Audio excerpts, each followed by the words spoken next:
Assalamualaikum warahmatullahi wabarakatuh. Gimana kabarnya semuanya? Mudah-mudahan sehat walafiat.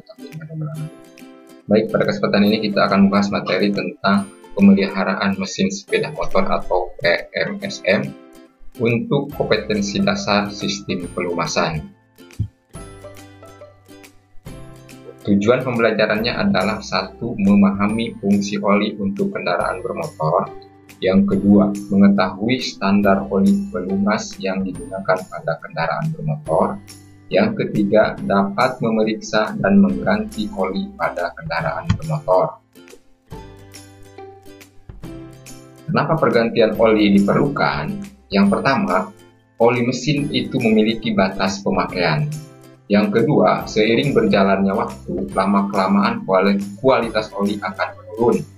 Yang ketiga, seiring berjalannya waktu, kotoran pada oli akan semakin banyak. Yang selanjutnya yaitu mempercepat kerusakan pada komponen mesin atau memperpendek umur mesin, dan lain-lain. Fungsi oli mesin.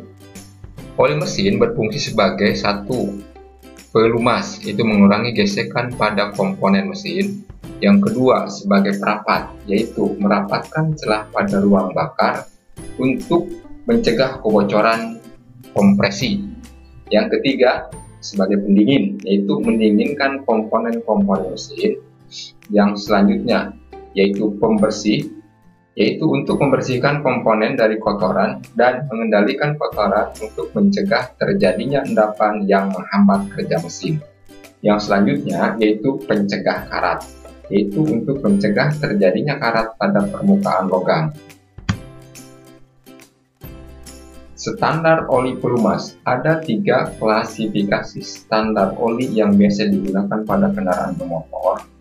Yang pertama yaitu SAE, Society of Automotive Engineering, yaitu klasifikasi pelumas mesin menurut tingkat kekentalannya atau viskositas pada temperatur di atas 100 derajat Celcius dan di bawah 0 derajat Celcius.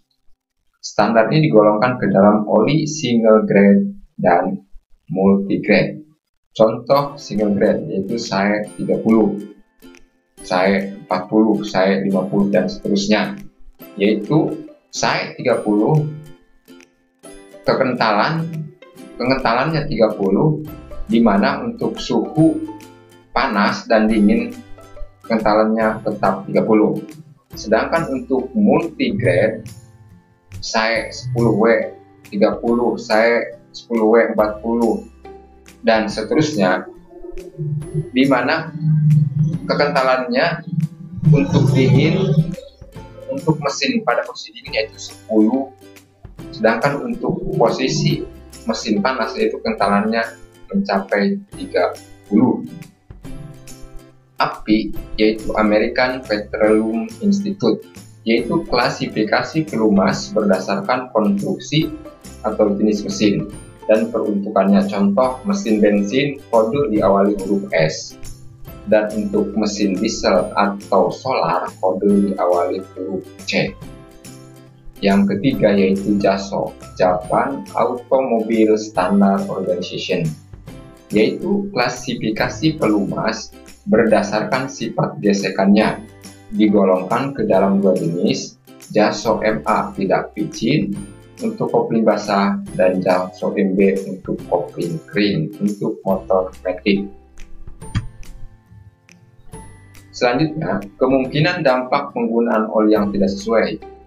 Viskositas atau kekentalan terlalu tinggi itu mengakibatkan sirkulasi oli tidak lancar pada celah sempit, mesin lebih boros. Yang kedua, viskositas atau kekentalan terlalu rendah, oli mudah menguap atau oli cepat habis, biasanya di motor-motor metik. Yang ketiga yaitu JASO MB, dipakai pada motor cub atau sport yang seharusnya digunakan untuk motor metik, maka motor tidak bertenaga atau kopling menjadi slip. Pemeriksaan volume oli mesin, yaitu prosedur pemeriksaan. Pertama, kita lakukan posisikan motor pada posisi tegak atau standar tengah.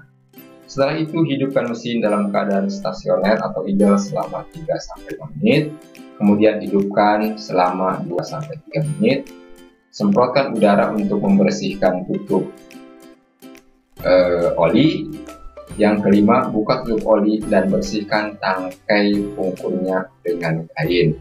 Lalu masukkan kembali tutup oli tanpa disekrup atau tanpa diputar. Yang selanjutnya itu angkat tutup oli dan periksa volume olinya, apakah ada di lower atau upper. Kalau di lower harus segera diganti, kalau di upper berarti harus dikurangi. Catatan, jika volume oli berkurang, tidak disarankan untuk dilakukan penambahan, tapi lakukan pergantian oli untuk hasil maksimal. Prosedur pergantian oli mesin. Posisikan motor pada standar tengah, hidupkan mesin dalam keadaan stasioner atau idle selama 3-5 menit, kemudian matikan. Letakkan wadah atau loyang di bawah baut pembuangan oli, buka tutup oli, dan pasang kembali baut pembuangan dengan washer atau ring khusus, baru dengan torsi yang ditentukan, yaitu 30 Nm atau 3,1 kg/meter. Isi oli sesuai anjuran, lihat di buku pedoman reparasi atau BPR. Pergantian oli periodik untuk motor sport misalkan 1 liter, maka kalau overhaul dan membersihkan saluran oli maka harus ditambah menjadi 1,2 liter.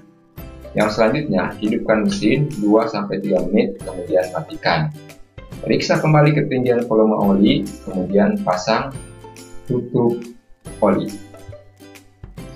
Catatan, pergantian oli dilakukan secara periodik setiap servis dan overhaul. Pemeriksaan oli transmisi atau oli gear atau final drive. Pertama, posisikan motor pada standar tengah, lalu lepaskan baut pengecekan oli dan washernya atau ring khususnya. Yang ketiga, periksa apakah oli mengalir keluar dari lubang baut pengecekan. Yang ketiga, jika oli mengalir keluar sedikit, maka volume normal. Jika oli tidak keluar, maka volume rendah.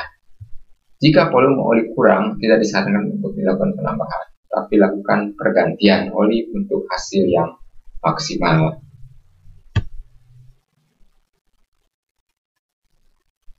Pergantian oli transmisi atau final drive atau oli gear. Posisikan motor pada standar tengah, letakkan wadah atau loyang di bawah final reduction case atau tempat pembuangan oli transmisi atau final drive. Buka baut pengecekan oli dan baut pembuangan oli. Dibuka, terus putar roda belakang secara pelan-pelan agar keluar olinya. 5. Pasang kembali baut pembuangan dengan washer, baru dengan nilai torsi yang ditentukan. Torsi baut final drive itu 23 Nm atau 2,3 kg/meter. Pergantiannya untuk periodik itu diganti olinya sebanyak 0,14 liter. Sedangkan kalau overhaul yaitu ditambah 0,02 menjadi 0,16 liter. Yang ketujuh, periksa kembali ketinggian volume oli, kemudian pasang kembali baut pengecekan oli dengan nilai yang ditentukan. Catatan, pergantian oli dilakukan secara periodik setiap servis dan overhaul. Terima kasih. Mungkin itu saja untuk materi perawatan mesin sepeda-motor untuk KD sistem pelumasan. Sampai ketemu lagi di materi selanjutnya. Pilih topik Walidaya. Tetap semangat. Assalamualaikum warahmatullahi wabarakatuh.